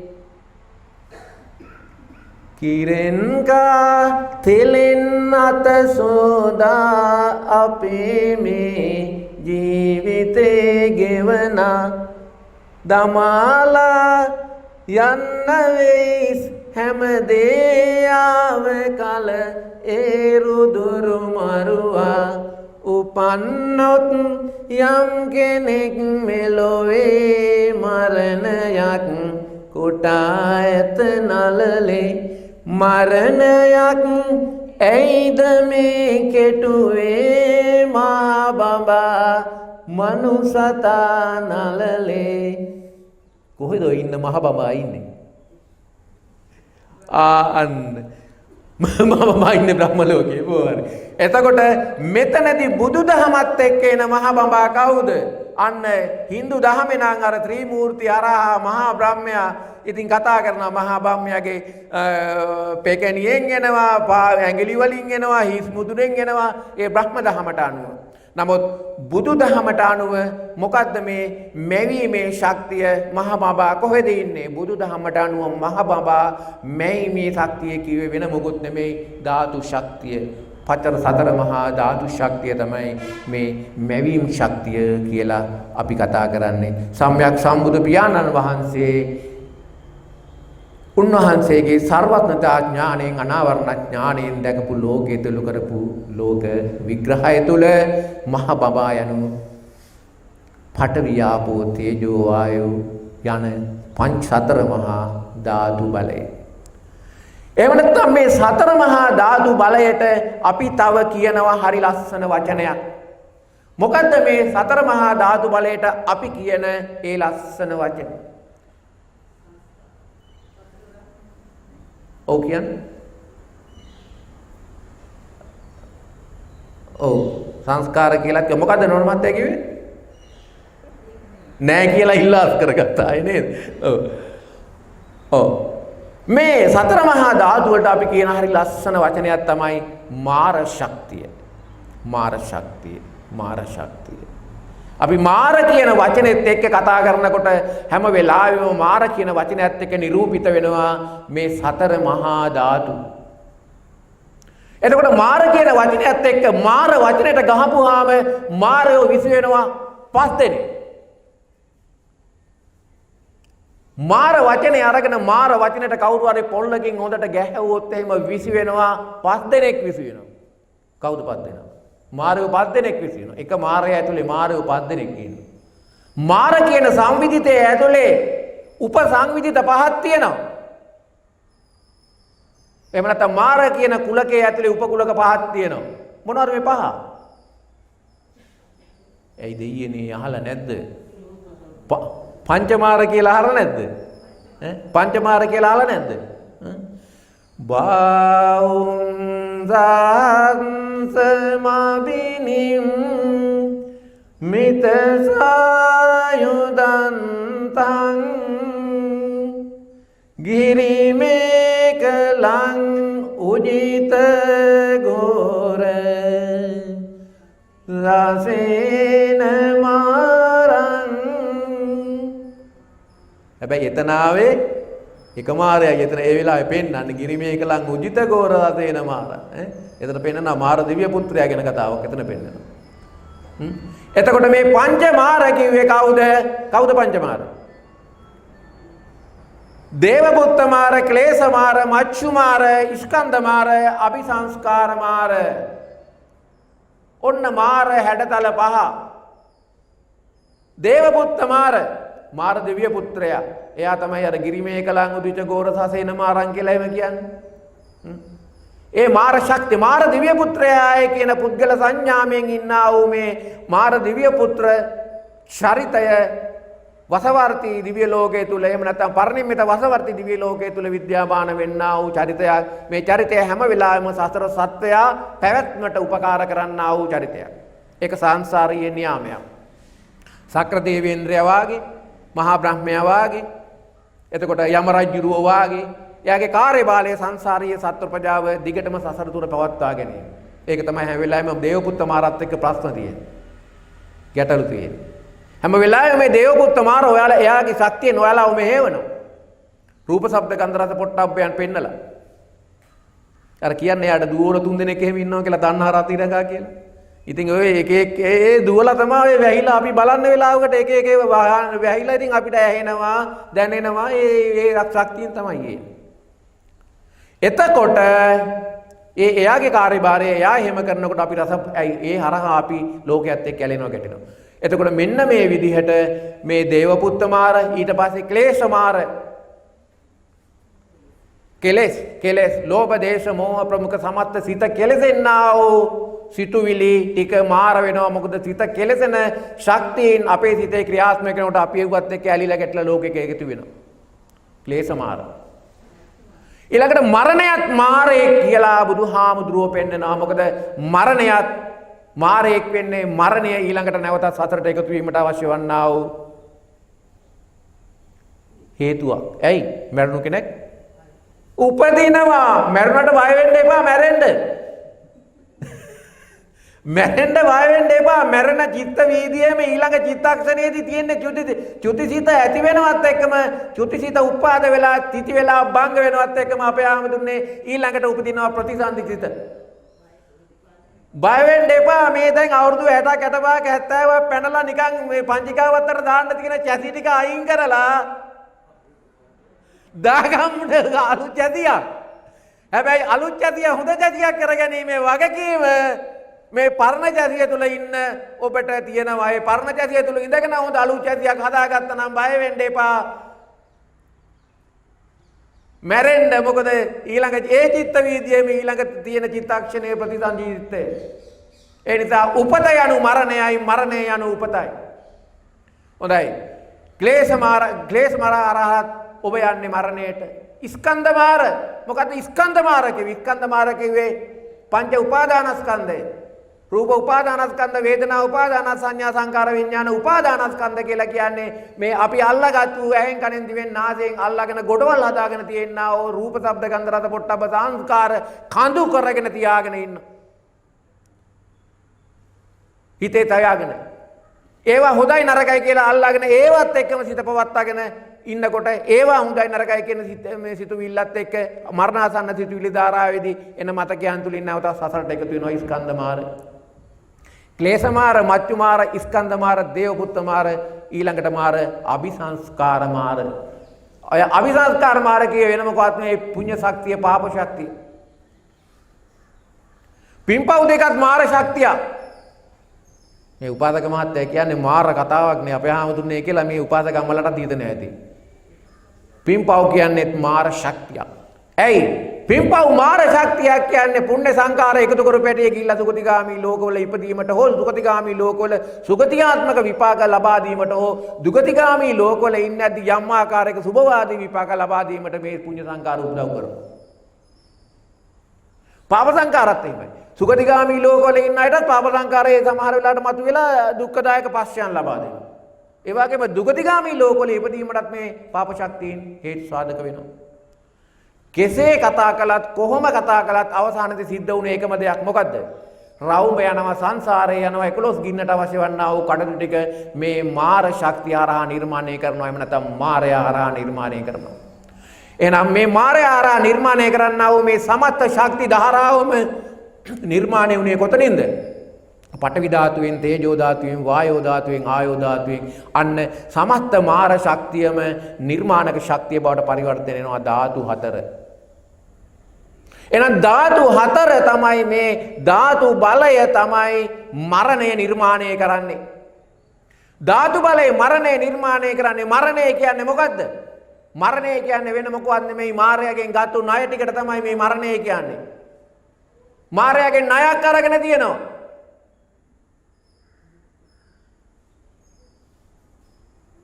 මායාවෙන් ණයක් අරගෙන තියෙනවා. ණයක් අර චිත්ත සංකාරයේ ධාතු ටිකක් ගත්තා කියලා මං කිව්වේ රූප සංකාරය ටිකක් හැදුවා කියලා. චිත්ත සංකාරය කියන්නේ ධාතු ශක්තියෙන් ගත්තු ධාතු ශක්තියෙන් ඉල්ලාගත්ත ධාතු ශක්තිය. ඉල්ලගෙන සංකාරයක් හැදුනා. ඒක චිත්ත සංකාරය. රූප සංකාරය කියලා කිව්වෙත් ඒ කියන්නේ අපේ ජීවා ප්‍රසාද රූපේ, කාය ප්‍රසාද රූපේ, ගාන සෝත මේ කාය ප්‍රසාද රූපයන් මෙවුවා සේරම පඨවි ධාතු, ආපෝ ධාතු, වායෝ ධාතු වලින් හැදුනා වූ මේ ධාතු ශක්තියින් වලින් හැදුණු දේවල්. එතකොට අර ධාතු ශක්තිය ඉල්ලගෙන හැදුවා ජීවා ප්‍රසාදේ, ධාතු ශක්තිය ඉල්ලගෙන හැදුවා කාය ප්‍රසාද රූපේ, ධාතු ශක්තිය ඉල්ලගෙන හැදුවා චක්කු ප්‍රසාද රූපේ, ධාතු ශක්තිය ඉල්ලගෙන හැදුවා ගාන ප්‍රසාද රූපේ, ධාතු ශක්තිය ඉල්ලගෙන හැදුවා චිත්ත ප්‍රසාද රූපේ. අන්න චිත්ත සංකාරය. මේ චිත්ත සංකාරයයි රූප සංකාරය ටිකයි එකතු කරලා හැදුවා සතෙක්. මේ සත හැදුනේ කොහෙන්ද? පඨවි ධාතුවෙන් ඉල්ලගත්තු දෙකෙන්, වායෝ ධාතුවෙන් ඉල්ලගත්තු ඒ වගේ, තේජෝ ධාතුවෙන් ඉල්ලගත්තු ඒ වගේ, ආපෝ ධාතුවෙන් ඉල්ලගත්තු ඒ වගේ. ඕන් දැන් ඉල්ලගත්තා. නිකන් නෙමෙයි ඉල්ලගත්තේ. ඉල්ලගත්තේ පොලී ගෙවන පදනමට ඉල්ලගත්තා. ණයක් ගත්තා, ලෝන් එකක් ගත්තා. මාර්යාගේ බැංකුවට ගිහිල්ලා ඉවරලා ලෝන් එකක් ගත්තා. මාර්යාගේ බැංකුවට ගිහිල්ලා අපේ හාමුදුරනේ ලෝන් එකක් අරන් දැන් හැදුවා සත්වේ. දැන් ලෝන් එක අරන් සත්වය හැදුවයින් පස්සේ දැන් නිකන් ඉන්න බෑ. මාස් පතා පොලී ගෙවන්න ඕනේ. පොලී ගෙවන්න නිකන් පොලී විතරක් බෑ. දැන් වාරික ගෙවන්නත් ඕනේ. හැබැයි කාලෙකුත් තියෙනවා අපේ හාමුදුරනේ වාරික ගෙවන්න. ආංශ කිව්වා. මාර්යාගේ ගත්තු ණය ගෙවන කාලය තමයි ආංශය. මාර්යාගෙන් ගත්තු ණය ටික දැන් ගෙවන කාලය ආංශය. එතකොට ඒ ආයුෂය තමයි දැන් අර ඊට පස්සේ අපි අර කියන්නේ ආයුක්ෂය මරණය, උපච්ඡේදක මරණය, උභයක්ෂ මරණය, කම්මක්ෂය මරණය. එතකොට ඒ ආයුෂය ඒ ණය ගන්නකොට දැන් එක එක ණය කොන්දේසි තියෙනවනේ අපි බැංකු වලින් ණය ගන්නකොට. අච්චරක් කාලෙකින් ගෙවන්නම් ඕන්නම් කාලේ නැතුව කලින් ගෙවන්නම් අපිට අතර සල්ලි හම්බ වුණොත් එහෙම නැත්නම් පොලියත් එක්ක එකටම කැපෙන විදිහට අර කාලෙම්ම ගෙවන්නම් නේද? එහෙම නැත්නම් මේ වාරිකේ තව ටිකක් ඈතට දාලා පොලි විතරක් මුලින් ගෙවන්න. ඔය තියෙනවනේ කයි කතන්දර. ඒ කයි කතන්දර තමයි අර කම්මාක්ෂය, උභයක්ෂය, උපච්ඡේදක මොකද? ආයුක්ෂය කියලා කියන්නේ. ආයුක්ෂය කියලා කියන්නේ. එතකොට මෙන්න දැන් මේ මායාවෙන් ගත්ත ණය දැන් අරගෙන දැන් පොලිය මොකද්ද පොලිය ගෙවනවා කියන කතන්දරේ කොහොමද පොලිය ගෙවන්නේ? ඔය පොලිය ගෙවනවා කියන කතාව තමයි අර අපි හදපු හැම රූප සංස්කාරයක්ම චිත්තක්ෂණ 17න් 17ට කැඩි රූප කලාප පිට කරනවා. විපරිණාමය කියන වචනේ කිව්වේ. අපේ චක්කු ප්‍රසාද රූපය දැන් අර අපි මායයෙන් අර ණයට අරගෙන හැදුවනේ චක්කු ප්‍රසාද රූපයක්. මේ මායයෙන් ණයට අරගෙන හදපු චක්කු ප්‍රසාද රූපය දැන් නිකන් තියෙන්නේ නැහැ. මේක වේගයෙන් භ්‍රමණ පරිභ්‍රමණනවා කැරකිනවා විපරිණාමය වෙනවා. මේ විපරිණාමය වෙනකොට සෑම චිත්තක්ෂණ 17කම වේලාවකට ඒ කියන්නේ මෙතන මොකද චිත්තක්ෂණ 17ක් කියන්නේ මේ ඊටමත් කෙටි කාලයක් තුල මේකෙන් නිකුත් කරනවා තවත් රූප කලාපයක් ආයත් මායයට දෙනවා. ඒ කියන්නේ අර චිත්තක්ෂණ 17න් 17ට 17න් 17ට චක්කු ප්‍රසාද රූපයෙන් ආයත් චක්කු ප්‍රසාද රූපයෙන් කැඩිලා තවත් සංකාරයක් මායයට දෙනවා. ඒකයි කියන්නේ රූප කලාප කැඩෙනවා. ඒ කියලා චිත්තක්ෂණ 17න් රූප කලාප කැඩෙනවා කියලා කතාවක් අහලා තියෙනව නේද? ආන් ඒ කැඩෙන රූප කලාප ඔයාට එකතු වෙන්නේ. නැවතත් ධාතු ශක්තියට එකතු වෙනවා. මාර පොලිය ගෙවනවා. මාර පොලිය ගෙවනවා. එතකොට මේ විදියට චක්කු ප්‍රසාද රූපයෙන් ජීව ප්‍රසාද රූපයෙන් කාය ප්‍රසාද රූපයෙන් ගාන ප්‍රසාද රූපයෙන් පොලිය ගෙවනවා හැම එකෙම රූප කලාප කැටි යනවා. දැන් ඔයාලා මට පේන්නේ මට ඔයාලව පේන්නේ කොහමද? ඔයාලගෙන් කැඩිලා එන්නා වූ රූප ප්‍රසාද කාය රූප ප්‍රසාද රූපයන් මගේ චක්කු ප්‍රසාදයේ වදින හින්දායි මට පේන්නේ. ඔයාලා දැක්කේ නැතුවට ඔයාලගෙන් කැඩෙන චිත්තක්ෂණ 17ක් ගානේ කැඩෙන ඔයාලගේ කයේ රූප කලාප ඇවිල්ලා මගේ චක්කු ප්‍රසාදේ වදිනවා. එතකොටයි මට ඔයාලව පේන්නේ. මගෙන් කැඩෙන එක ගිහිල්ලා ඔයාලගේ වදිනකොට තමයි ඔයාලට මාව පේන්නේ. ශබ්දය ඇහෙන්නේ ඒ ක්‍රමෙට. මගේ ශබ්දේ ප්‍රසාද රූප ගිහිල්ලා මේ කැඩෙන රූප කලාප ඔයාලගේ සෝත ප්‍රසාදේ වදිනවා. එතකොට තමයි ඔයාලට ශබ්දය ඇහෙන්නේ. මේ විදියට මේ සමස්ත ක්‍රියාවලිය තුල අන්න අර විදියට අපි අරන් හදපු රූප කලාප වලින් මේ අරන් හදපු සංකාර වලින් ඕගාලා ආපහු ආයෙත් පොලිය ගෙවනවා ආයෙ සංකාර හදා ධාතු ශක්තියට එකතු කරනවා. චිත්ත සංකාරයත් එහෙමයි. චිත්ත සංකාරයත් ඒ විදිහටම පොලිය ගෙවනවා. කොහොමද? චිත්ත සංකාරයත් ඒ විදිහටම අපේ ආමුදුන්නේ සෑම චිත්ත වීදියකම සෑම චිත්ත වීදියක්ම නිය වෙනකොට චිත්ත සුද්ධාස්තකයන් නිකුත් කරනවා. සෑම චිත්ත වීදියක්ම නිය වෙනකොට චිත්ත සුද්ධාස්තකයන් නිකුත් කරනවා. ඒ චිත්ත සුද්ධාස්තකය නැවතත් පඨවි ආපෝ තේජෝ වායෝ ධාතු ශක්තියන් හා අදාළ වන්නා වූ සංස්කාර පද්ධතියට එකතු වෙනවා. අන්න චිත්ත සංකාරයත් පොලිය කියනවා. මෙන්න මේ විදියට මේ මායයෙන් ණය අරගෙන මායයෙන් ගත්තු ණයට පොලිය ගෙවමින් ඊට පස්සේ ක්‍රමානුකූලව ඉදිරියට ගිහිල්ලා අවසානයේදී ණය ඉවර වෙනවත් එක්කම එහෙම නැත්නම් ණයට දුන්නු කාලේ ඉවර වෙනකොට දැන් මොකද වෙන්නේ? ණය ටික ගෙවලා ඉවරයි. ණය ටික ගෙවලා ඉවර වෙනවත් එක්කම ණය ඉවරයි. දැන් මොකුත් නැහැ. ලෝන් account එක blank. දැන් ලෝන් account එක හිස් වෙනකොට අපේ හාමුදුරනේ ලෝන් එකක් නැහැ. ලෝන් එකක් නැහැ කිව්වේ එයාට දැන් තව දුරටත් පරිසින්න බෑ. හැබැයි ඔය ණය ගන්නකොට මෙහෙම එකක් තියෙනවා. චිත්ත සංකාරයේ ණය ගන්නේ සංසාරීය කාලපරාසයකට. කාය සංකාර වලට ණය ගන්නේ භවාත්මක කාලයකට. ඒකයි රූපං ජීරති මච්ඡානං නාම ගොත්තන්න ජීරති වෙන්නේ. රූපය මැරිලා යනවා නැවතත් අර රූපේ මේ භවයට ගත්තු ණය ටික මේ භවයෙන් ගෙවලා දානවත් එක්ක බලන්න දැන් ණය ගෙවනව නෙමෙයිද රූපේ. ඔයාලා අරගත්තු ජීවහා ප්‍රසාද රූපේ, කාය ප්‍රසාද රූපය, ගාන ප්‍රසාද රූපය, චක්කු ප්‍රසාද රූපයටනේ අපි කය කිව්වේ. ඊට පස්සේ මැරෙනකොට මොකද වෙන්නේ? මැරුණාන් පස්සේ මොකද වෙන්නේ? කය දිරනවා. දිරනවා කියන්නේ මොකද? කය ඇතුලේ තිබුණු තේජෝ ධාතුව බාහිර තේජෝ ශක්තියට එකතු වුණා. කය ඇතුලේ තිබුණු වායෝ ධාතුව බාහිර වායෝ ශක්තියට එකතු වුණා. කය ඇතුලේ තිබුණු ආපෝ ධාතුව බාහිර ආපෝ ශක්තියට එකතු වුණා. කය ඇතුලේ තිබුණු මොන ධාතුවද ඊළඟට? මොකද්ද? පඨවි ධාතුව බාහිර පඨවි ධාතුවට එකතු වුණා. ඊට පස්සේ කයක් පේන්නේ නැතුව ගියා. හැබැයි නාම ගොත්තන්න ජීවිත කිව්වා වගේ දැන් චිත්ත ශක්තිය ගිහිල්ලා එකක් හැදුවා. ඇයි? චිත්ත ශක්තිය තව තියෙනවා. එයා ඒක ගත්තේ සංසාරේ කවදා හරි දෙන්නම් කියන පොරොන්දුවට. හරිද? සංසාරේ කවදා හරි දෙන්නම් කියලා ගත්තේ. හැබැයි එතකල් පොලිය දෙනවා. බැංකුවට ප්‍රශ්නයක් නැහැ නේ. කවදා හරි තමා දෙන්න ඕනේ. හැබැයි මට පොලිය දෙනවා. මට මොකද? බැංකුවට ඕනේ පොලිය. බැංකුකාරයා කැමති නැහැ ඉක්මනට ලෝන් එක ක්ලෝස් කරනවට. දැන් අතනතිරි ලෝන් ක්ලෝස් කරුවට ආයෙත් අර චිත්ත සංකාරය ආයෙ අලුත් ලෝන් එකක් ගන්නවානේ. එතකොට අලුත් භවයක් ගන්නවා කියන්නේ ඒකනේ කරන්නේ. එතකොට බැංකු කාර්යය හැම වෙලාවෙම කැමති ණය දීලා පොලිය ගන්න. එතකොට චිත්ත සංකාරයේ පොලිය ගෙවනවා. චිත්ත සංකාරයේ පොලිය ගෙවගවා ආයේ එයාට පවතින නිකම් බෑ ආයේ කාය සංකාරයක් ඕන. චිත්ත සංකාරයේ මොකද කරන්නේ? ආයේ කාය සංකාර ටිකක් එකතු කරාගෙන ආයේ සරයක් සත්‍යයක් හදනවා. මේ විදිහට මේ පොලිය ගෙවිල්ල මේ විදිහට ණය ගැනිල්ල හා මේ පොලිය ගෙවිල්ලත් එක්ක සමස්ත සංසාරයම ක්‍රියාත්මක වෙනවා. මෙන්න මෙතෙන්ට මරණය කියන අර්ථයේ අර්ථ ගැන්වීම සිද්ධ වෙනවා. ධාතුන්ගෙන් අරගත්තා ධාතුන්ට පොලිය ගෙවගවා නැවත ධාතුන්ට එකතු කරනවා ආයෙත් ගන්නවා ආයෙත් යනවා. මෙන්න මේ ක්‍රමවේදය අපි පින්නතුනි කතා කළා මරණය කියලා. එහා සැබඳි ක්‍රියාවලිය බවට පරිවර්තනය වෙනවා අනිත් පැත්තෙන් උපත. එතකොට ඇයි අපි මරණයට එහෙමනම් බය වන්නේ? ඊළඟ තරයට යනකොට. ඇයි අපි මරණයට බය වන්නේ? මරණයට ඉතින් බය නැද්ද? දැන් ලෝන් එකක් අරගෙන 25 වෙනිදාට තමයි ලෝන් වාරිකේ. දැන් ඉතින් 15 16 17 18 වෙනකොට ටික ටික හાર્ට් බීට් එක වැඩි වෙනව නේද? දැන් ගෙවා ගන්න පුළුවන් මේ දාරකෙන් අර සල්ලි ටික මෙහෙන් එයිද මේ සල්ලි ටික මෙහෙන් නැතුව එන්න කොහොමද දැන් වාරිකේ දිනේට දාගන්නේ? නැත්තම් මේක ඇරියස් යයිද ඇරියස් ගියොත් ආයෙත් පොලියක් එයිද? දැන් ඔය කතන්දරේ නැද්ද? ලෝන් එක ගත්තාම දැන් පොලිත් එක්ක වාරිකේ ගෙවන්න තියෙනවා. දැන් මරණයට බය. දැන් වාරිකේ ලං වෙනකොට දැන් මරණයට බයයි. දැන් වාරිකේ ලං වෙච්ච අයත් ඉන්නව නේද? අපි අතරත් ඇතිනේ වාරිකේ ලං වෙලා දැන් ගෙවන්න තියෙන්නේ. ඉතින් බයයි වාරිකේ ලං වෙන්න.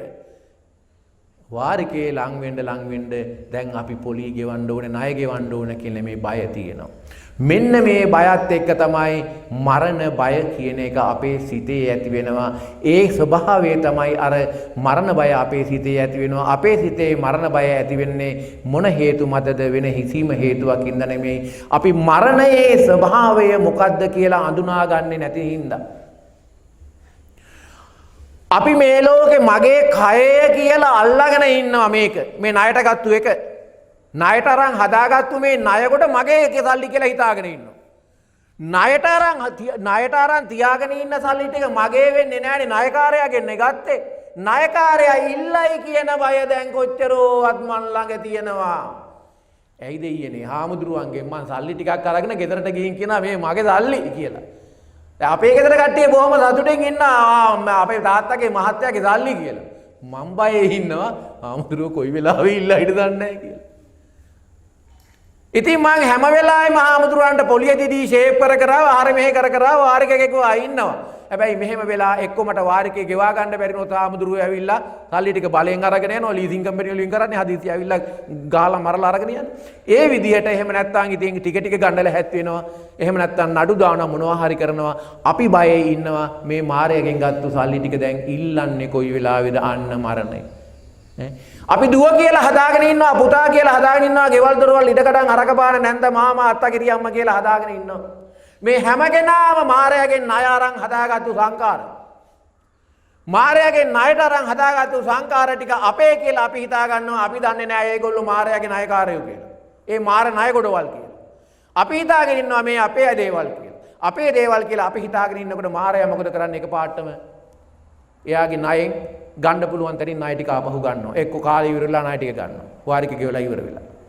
මෙන්න මේ විදිහට මේ කතන්දරයේ පිළිබඳව අපි පරිපූර්ණ අවබෝධයක් නැතුව අනුන්ගේ ණය ගොඩක් අනුන්ගේ වස්තුවක් මගේ කියලා හිතාගත්තු එකෙන් අපිට ආවා මරණයට බය.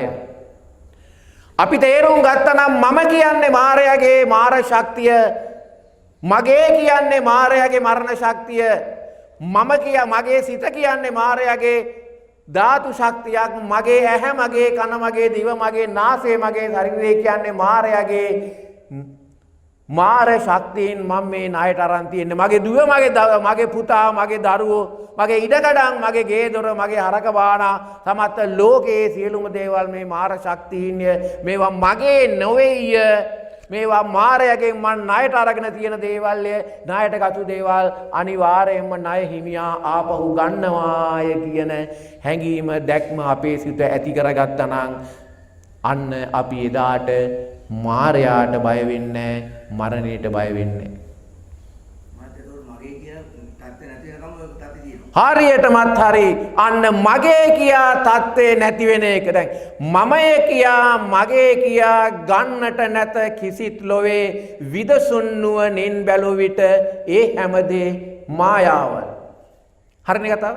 එතකොට මෙන්න මෙතෙන්ට දැන් අපි ගමන් කරන්නට මගේ කියන හැඟීම ඕක තමයි මහත්යෝ අපි කියන්නේ සෝතාපන්න මණ්ඩල ප්‍රවේශය සක්කාය දිට්ඨිය නැතිවීම කියලා. සක්කාය දිට්ඨි විචිකිච්ඡා සීලබ්බත පරාමාස කියන අර්ථයත් එක්ක එනකොට සක්කාය දිට්ඨිය කියන්නේ මම මගේ කියන සිතුවිල්ල. සමස්ත ලෝක ධාතුවම අටලොස් ධාතුවම එහෙම නැත්නම් චිත්තචෛතසික රූප මේ සමස්ත ලෝක මණ්ඩලයේම ජීවි අජීවි සියලු දේවල් මමය මගේ කියන සංඥාවෙන් ගන්න තාක්කල් අපට මරබය තියෙනවා. බුදුහාමුදුරුවෝ අපේ බුදුහාමුදුරුවෝ අපට දේශනා කරනවා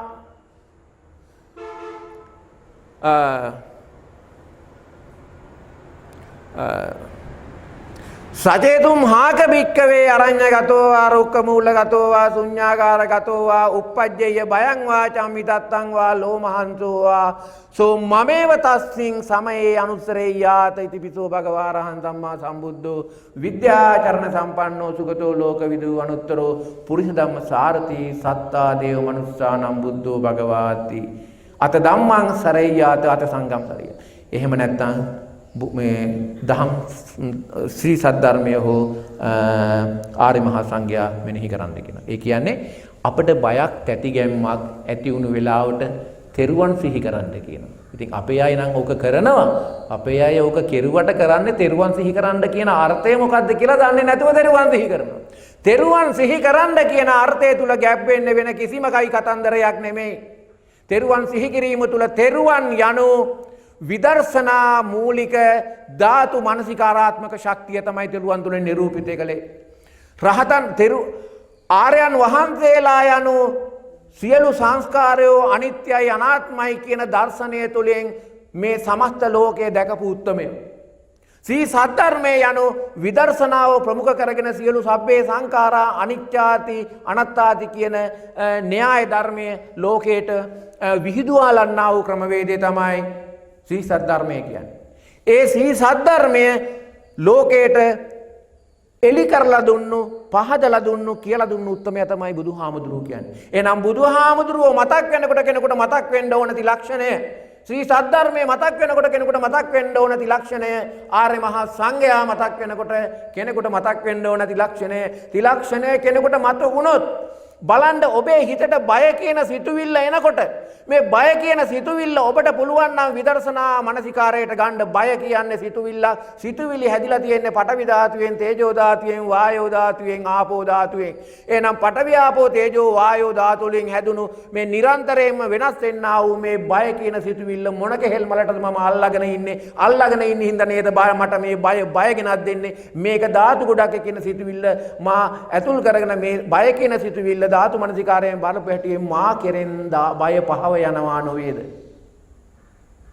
බය කියන සිතුවිල්ල විදර්ශනා කර. ඒකයි කිව්වේ චිත්තේ චිත්තානුපස්සී විහෙරති ආතාපි සම්පජානෝ සතිමා විනය්‍ය ලෝකේ අභිඥා දෝමනස්සං කියලා. බය කියන සිතුවිල්ල ඔබගේ සිත තුළින් අයින් කළ යුතුයි.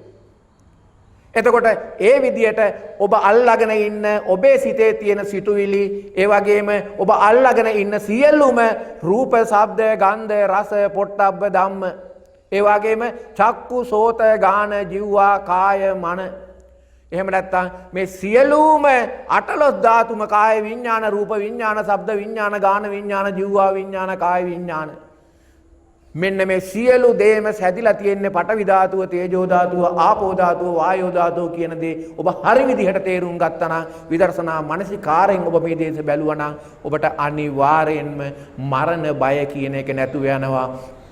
මරණය යනු ධාතුන්ගේ මරණය යනු ධාතු ශක්තියෙන් අරගෙන නිර්මාණය කරපු සංස්කාරයක් නිර්මාණාත්මක ශක්තිය නිමවීම නිසා නැවතත් ධාතු වලට එකතු වීමේ ක්‍රියාවලිය කියලා ඔබ තේරුම් ගන්නවා. එතකොට ඔබට දැනෙනවා මමයේ කියා මගේ කියා ගන්නට නෑ ලෝවේ කිසිත් කියන අර්ථය අන්න එවිට ඔබට දැනෙනවා. එතකොට එහෙමනම් මරණයට බය නොවන්නා වූ කෙනෙක් බවට ඔබ පත් කරලීම තමයි අපේ බුදුහාමුදුරුවන්ගේ ලොකුම කතන්දරේ. මරණයට බය වෙන්නේ නැති වූ කෙනෙක් බවට පරිවර්තනය වෙන්නා වූ අය අතර මරණයට කවදාකවත් බිය නොවන්නා වූ මනෝභාවය තමයි අරහන්ත මනෝභාවය. අරහන්ත මනෝභාවය යනු නිරන්තරයෙන්ම ඇහැට කනට දිවට නාසයට ශරීරයට මනසට එන රූප ශබ්ද ගන්ධ රස පොට්ටබ්බ ධම්ම කියන අරමුණු සෑම වෙලාවෙම ත්‍රිලක්ෂණාත්මක අවබෝධයෙන් දකින්නා වූ මනස් සහිත උත්තමයන්. ඒ උත්තමයන් හැම වෙලාවෙම කිසිම ආකාරයේ බය ගැන්වීමක්, තැති ගැන්වීමක්, ලොමු දැහැ ගැන්වීමක් ඇති නොවෙන්නා වූ උත්තමයෝ කිසිම රූප ශබ්ද ගන්ධ රස පොට්ටබ්බ ධර්මතාවයක් ඉදිරියේ. අන්න ඒකයි අපි කියන්නේ තථාගතේන භික්ඛවේ අරහතා සම්මා සම්බුද්දේන විතරාගෝ විතදෝසෝ විතමෝ අබිරුවත්‍රම්මි අනුන්ද්‍රාසි අපලායිති. අපේ ආදරුව හරිනේන මං කියපු එක. මට වෙලාවකට විතරාගයයි අවිතරාගයි පැටලෙනවා. ඒකයි මං එහෙම ඇහුවේ. එතකොට විතරාගී බුදු ආමුදුරෝ අවිතරාගී බුදු හාමුදුරුවෝ විතරාගී බුදු හාමුදුරුවෝ විත දෝෂී බුදු හාමුදුරුවෝ විත මෝහී බුදු හාමුදුරුවෝ. එහෙනම් එතන තමයි සම්මා සම්බුද්ධ මනසේ ස්වභාවයේ වාගේම අරහන්ත මාර්ග. රාගය නැති කළ, ද්වේෂය නැති කළ, මෝහය නැති කළ, රාග දේශ මෝහ නැති කළේ කොහොමද? රාගය යනු පඨවි ආපෝ තේජෝ වායෝ වල සිතුවිල්ලකි. ද්වේෂය යනු පඨවි ආපෝ තේජෝ වල සිතුවිල්ලකි. වායෝ මෝහය යනු පඨවි ආපෝ තේජෝ වල සිතුවිල්ලකි. අන්න ධාතු මනසිකාරයෙන් චිත්තේ චිත්තානුපස්සනාවෙන් වේදනානුපස්සනාවෙන් මේක දකිනවා. මේක දකින්නවත් එක්කම ඒවත් එක්ක තියෙන ඇලීම් ගැටීම් නැති වෙනවන්න. රාගයත් එක්ක ඇලීම් නැහැ, දේශයත් එක්ක ගැටීම් නැහැ. අභිඥා දෝමනස්ස ඇලීම් ගැටීම් නැති වෙනවා. කිසිම සිතුවිලි ධාරාවක් එක්ක, කිසිම සිතක් එක්ක, කිසිම රූපයක් එක්ක තියෙන කිසිම ඇලීමක් ගැලීමක් නැති වෙනවා. එහෙම නැත්නම් චිත්ත චෛසික රූප කියන මේ අටලොස් ධාතු ධර්මතාවයන් විශේෂයි කිසිම වූ ආකාරයක හොඳයි නරකයි කියන අර්ථයක් නැහැ. සේරම දේවල් පඨවි ආපෝ තේජෝ වායෝ වලින් හැදුණා. එහෙනම් මෙන්න මේ ආකාරයේ දැක්ම ඇති වෙනවත් එක්කම ක්‍රමානුකූලව මරණයට ඇති බය නැති වෙනවා. ජාති ජරා ව්‍යාධි මරණ ශෝක පරිදේව දුක්ඛ දෝමනස්ස උපායාස. අන්න අර ගිනි ගොඩවල් 11ටම ඇති බය දැන් ඔබ තුලින් නැති වෙන්නට පටන් ගන්නවා. ගිනි ගොඩවල් 11ටම ඇති බය දැන් ඔබ තුලින් නැති වෙලා ගිනි ගොඩවල් 11ක් මැද්දේ ඉන්න අයිස් කන්දක් බවට පත් වෙනවා. ගිනි රස්මයෙන් දිය වෙන්නේ නැති, ගිනි රස්නෙන් දිය වෙන්නේ නැති ගිනි ගොඩවල් 11ක් මැද්දේ ඉන්න සීතල අයිස් කන්දක් බවට ඔබ පත් වෙනවා. ඔබට දැන් ගිනි රස්නේ වදින්නේ නැහැ. මුකුත් නැහැ. ඔබට ගිනි රස්නේ වදින්නේ. එමනම් මෙන්න මෙතෙන්ට එන්නා වූ ගමන තමයි බුදුහාමුදුරුවෝ සී සද්ධර්මයේ කියලා දේශනා කළේ. එහෙමනම් මරණයට තියෙන බය නැති කරගන්නට හොඳම ක්‍රමය තමයි අපේ මනස අරහත්වයට අරගෙන යෑම. ඊට පසුව තියෙනා වූ හොඳම වැඩපිළිවෙල තමයි අපේ මනස සම්මාදිට්ඨියට අරගෙන යෑම. මොකද එතනදී හතර අපායට යන්නේ නැහැ කියන සැනසීම සහිත මරණයක් හම්බෙන්නේ. ඒකත් හරි ටිකක් ෂෝක් වැඩක්නේ. මැරුණා ඉපදුනා අපාය යන්නේ ආයෙත් කොහේ හරි සුගතියේ කර දඬු බෑ කකා ඉන්න පුළුවන්නේ. අන්න ඒකට හැබැයි සුගතිය දඬු බෑ කකා එයා විදර්ශනා ප්‍රඥාව වර්ධනය කරගන්නමින් ඉදිරියට ගමන් කරනවා අරහත්ත්වයට දක්වා. ඒ වගේම අවසාන ප්‍රාථමික අවස්ථාව තමයි අඩුම මට්ටමින් කල්යාණ පෘථග්ජන මට්ටම තුල ඉඳලා ආචින්න කර්මයක් වර්ධනය කරලා සුගතියකට යන්න ඕන ආකාරයට චිත්ත මණ්ඩලය සකසා ගැනීම ප්‍රබල ආචින්න කර්මයක් නිර්මාණය කර ගැනීම. එතනින් මෙහා නම් පුතජන භූමිකාවේ කිසිම තැනක් නැහැ මරණයට බය නොවෙන. මට අනිවාර්යයෙන්ම මම මේ කරලා තියෙන පුණ්‍ය කර්ම වලින් මගේ අදිෂ්ඨානාත්මක ශක්තිය හින්දා මට සුගතියකට යන්න පුළුවන් කියන ප්‍රබල විශ්වාසය ආචින්න කර්මාත්මකව ගොනු කරගත්තු කල්යාණ පුතජනයට තියෙනවා මරණයේදී යම් සැනසීමක් මං දුගතියකට යන්නේ නැහැ කියලා. උපකල්පනාත්මක හැඟීමක්. සම්මා දිට්ඨියටපත් වෙලා සෝතාපන්න මණ්ඩලයේ ඉඳලා උඩට ආපු ආර්ය ශ්‍රාවකයාට තියෙනවා සතර අපායේ ඉපදෙන්නේ නෑ මම ගරුක කර්මයේ ලෝකෝත්තර ගරුක කර්මයේ කරගත්තු කෙනෙක්ගේ ලෝකෝත්තර ගරුක කර්මයේ ශක්තිය මා හැම විටම ආරක්ෂා කරනවා ඒ නිසා මා දුගතියට යන්නේ නෑ කියන්නා වූ හයිය හා බලේ ඒ උත්තමයට තියෙනවා. රහතන් වහන්සේ අනිවාර්යයෙන්ම ලෝකේ සියලුම දේවල් චිත්තයිසික රූප පරිපූර්ණ විදිහටම විදර්ශනා මනසිකාරයෙන් දකින හින්දා උන්වහන්සේ මරණය පිළිබඳව කිසිම ආකාරයේ සැලකිල්ලක් බයවීමක් ඇති වෙන්නේ රහතන් වහන්සේ අවසානයේ උන්වහන්සේගේ චිත්ත සංකාරයෙන් ණය මරණයෙන් පරිනිර්වාණයෙන් මාරයාට පිය වෙනවා. අන්න ඒකයි කිව්වේ පරිනිර්වාණයෙන් ඒ චිත්ත සංකාරයේ ධාතු හතරට බෙදෙනවා කියලා. අන්න අර දීර්ඝකාලීනව සංසාර වශයෙන් ගත්තු චිත්ත සංකාර ණය රහත් වෙලා තමයි ආපහු ගෙවන්නේ. ඊට පස්සේ මරණය නැතුව ගියා. මරණය නැතුවත් එක්කම සසර නැතු වෙනවා. මරණය නැතුව යනවත් එක්කම සසර නැතුව යෑම තමයි අපි හැමදාම කියන්නේ. මොකද්ද? කීනං පුරාණං නවන්නත්ති සංභවං විරත් චිත්තා ආයතිකේ බවස්මින් තේකීන බීජා අවිරුල්ලිත් චන්දෝ නිම්මන්ති දීරා යතායම් ප්‍රදීපෝ කියලා අපි කියන රතන සූත්‍රයේ අවසානයේදී කියන්නේ මරණයට ඇති බය එහෙම නැත්නම් මරණය මා දැන් ගෙවලා දැන් මොකවත් නැහැ. මම සසරේ ණයකාරයෙක් නොවේයි. මා සසරේ ණයකාරයෙක් නොවේයි නම් මා සසරේ ඉන්න පුද්ගලයෙකුත් නෙමෙයි. මා සසරේ සමාජිකයෙක් නෙමෙයි. මා කෙලින්ම සමාජිකත්වයෙන් ඉල්ලා අසුනා උකුබණ්ඩමායි. අන්න ඒක තමයි ඔබේ කියන්නේ. එහෙමනම් ඒ සසරේ සමාජිකත්වයෙන් ඉල්ලා අස්වීමේ ලිපිය බාර දීමට අවශ්‍ය වන්නා වූ පූර්වාංගම සුදුසුකම් වර්ධනය කර ගැනීමට ඔබට අනිවාර්යයෙන්ම ඇති කරගත යුතු ගුණාංග තමයි විදර්ශනා කර්මස්ථානයන් භාවිතා කිරීම තුලින් ලබා ගන්නා වූ විදර්ශනා ප්‍රඥාව ලෝකෝත්තර විදර්ශනා ප්‍රඥාව බවට භාවිතා බහුලීකතා න්‍යාය තුලින් වර්ධනය කරගෙන සම්මා දිට්ඨිගත වෙමින් ලෝකෝත්තරත්වයට දක්වා ප්‍රවේශ වීම.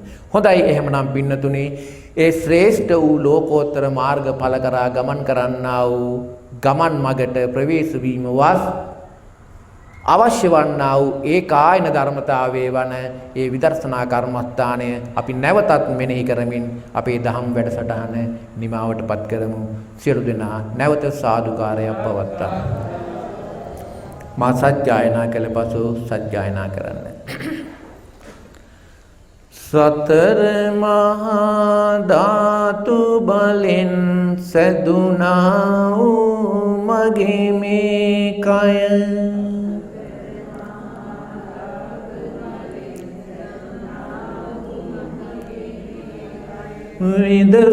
විදසුන්නුවනින් බැලූ විට අනියත බව දැනීමේ මට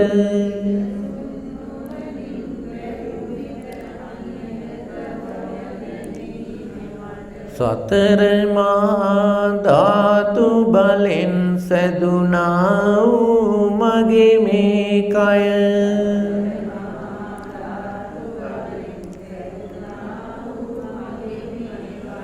විදසුන්නුවනින් බැලු විට අනතම බව දැනීමි මට.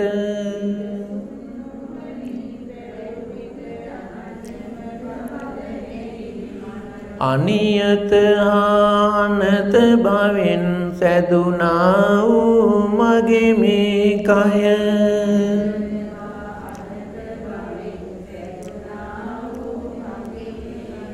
හැම විටකම සැප පෙන්නා දුකම ගෙනෙන මිරිඟුවක්ය.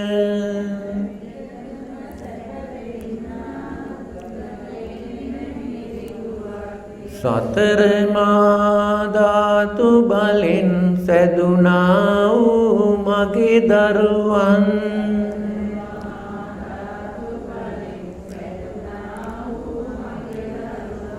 විදසුන් නුවණින් බැලු විට අනියත බව දැනීමි මට.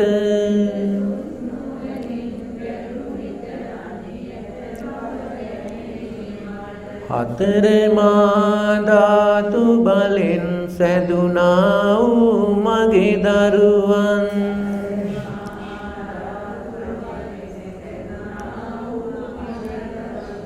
විදසුන් නුවණින් බැලු විට අනතම බව දැනීමි මට.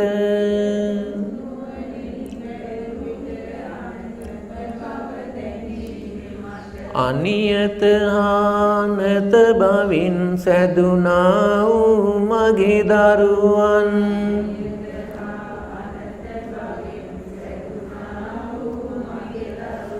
හැම විටකම සැප පෙන්නා දුකම ගෙනෙන මිරිඟු තමයි.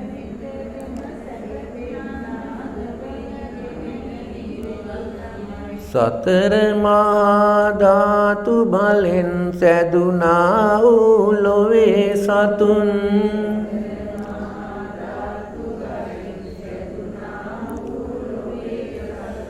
විදසුන් නුවණින් බැලු විට අනියත බව දැනීමි මට.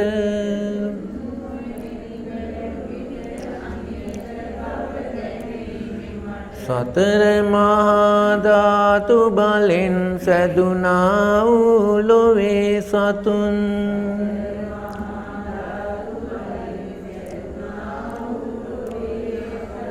විදසුන් නුවණින් බැලු විට අනතම බව දැනීමි මට.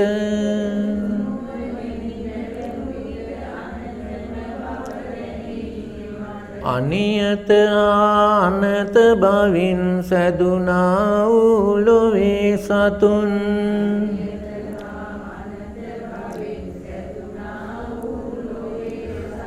හැම විටකම සැප පෙන්නා දුකම ගෙනෙන මිරිඟු තමයි.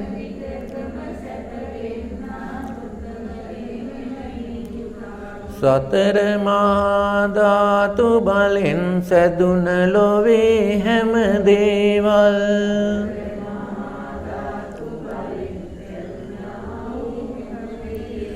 විදසුන් නුවණින් බැලු විට අනියත බව දැනීමි මට.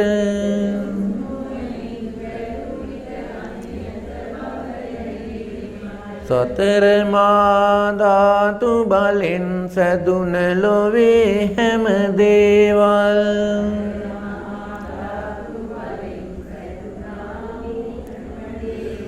විදසුන් නුවණින් බැලු විට අනතම බව දැනීමි මට.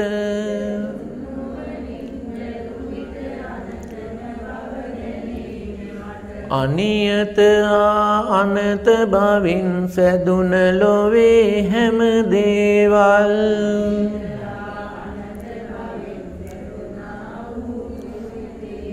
විදසුන් නුවණින් බැලු විට අනතම බව දැනීමි මට.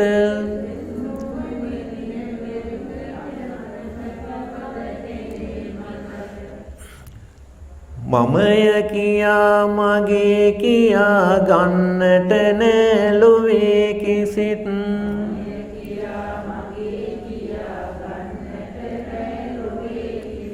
විදසුන් නුවණින් නුවණින් බැලු විට ඒ හැමදේ මායාවල්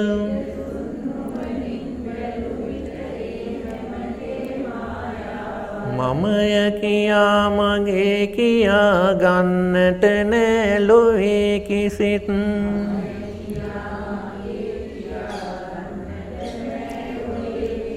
විදසුන් නුවණින් බැලු විට ඒ හැමදේ මායාවල්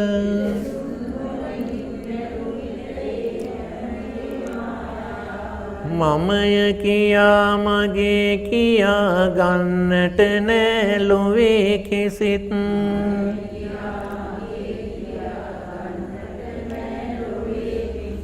විදසුන් නුවණින් බැලු විට ඒ හැමදේ මායාවල්